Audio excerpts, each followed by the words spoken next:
Caitlin Clark reveals Fever blueprint for success following win versus dream. Caitlin Clark, as always, remains at the forefront of basketball's primary headlines. Whether it's a regularly scheduled day off or her Indiana Fever are playing a WNBA game, Clark's performance, comments, and even outfits land under the spotlight.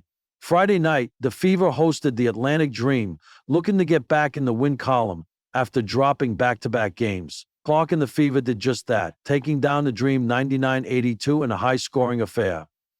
While Clark struggled to find her full offensive game, shooting just 5 for 17 from the field, including 1 for 7 from three-point range, her Fever dropped an impressive 59 points in the second half against the Dream. Following the game, Clark spoke to ESPN on their second-half offensive explosion, revealing the blueprint for success for the Fever moving forward this season. I thought we just played with a really great pace. I thought we moved the ball. I thought we cut hard, which opened up the three-point line for us, and then we knocked down some shots. I kind of felt like we should get back out there and play every single game. I think 99 points is probably the most we've put up in quite some time. I think someone said 59 is the most scored in the second half in quite a few years now. The Fever's 99-point effort was the second most points they've scored in a game this season. They dropped 102 points during a June 14th victory over the New York Liberty.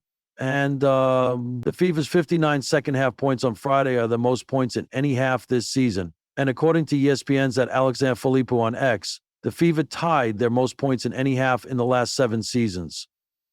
The lights inside Gainbridge Fieldhouse had dimmed, but the echoes of roaring fans still lingered in the air. Fresh off an 88-81 win over the Atlanta Dream, Caitlin Clark stood at the center of the post-game podium, sweat still glistening on her brow, adrenaline gently giving way to clarity. For the first time in what felt like a long stretch of trial-and-error basketball, the Indiana Fever weren't answering questions about growing pains. They weren't explaining close losses or defensive breakdowns. This time, they were celebrating a victory, a collective one. And Clark, the team's dynamic rookie guard, was ready to let everyone in on the secret. "We've had the pieces," Clark said, flashing that familiar competitive fire behind her smile. "Tonight, we started putting them together. What we did tonight, this is our blueprint. A team clicking at last."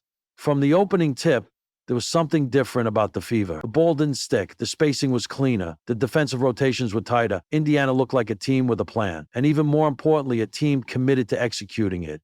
"We weren't just playing basketball," Clark said. "We were playing connected." Clark finished with a dazzling line, 24 points, 11 assists, 7 rebounds, and 2 steals. But it wasn't just the numbers that told the story. It was how she got them. Early in the first quarter, instead of launching from deep in transition, she dished a behind-the-back dime to Aliyah Boston, who powered through a foul and made the H&1. On the next possession, she patiently ran a 2-man action with Kelsey Mitchell, pulling the defense before kicking out for a wide-open 3. Each play was deliberate. Each action had purpose. And it wasn't all Clark. It didn't need to be. "This is a team sport," she said. "When I trust my teammates, when I move without the ball, when we're flowing, that's the Fever at our best. Trust, the heart of the blueprint." The message from Clark wasn't complicated. It was clear. Trust wins. "There were times early in the season where I felt like I had to do everything, create, shoot, organize," she admitted. "But the league is too good for that, and our team is too talented for that." Clark gave credit across the board, from Boston's dominance in the paint, to Mitchell's clutch scoring, from Erica Wheeler's defensive hustle, to the bench energy that kept momentum alive. "You could feel it," Clark said. "No one was playing hero ball. No one was pressing. We were leaning on each other." In the second half, when the Dream went on a 10-0 run and threatened to steal the game, it was Mitchell, not Clark, who called the huddle. She said, "We've been here before, not this time," Clark said. And that was it. That was the moment. The Fever responded with a 13-2 run, capped by who else? Clark, who drained a logo 3 that brought the home crowd to its feet. The 4 pillars of Fever basketball.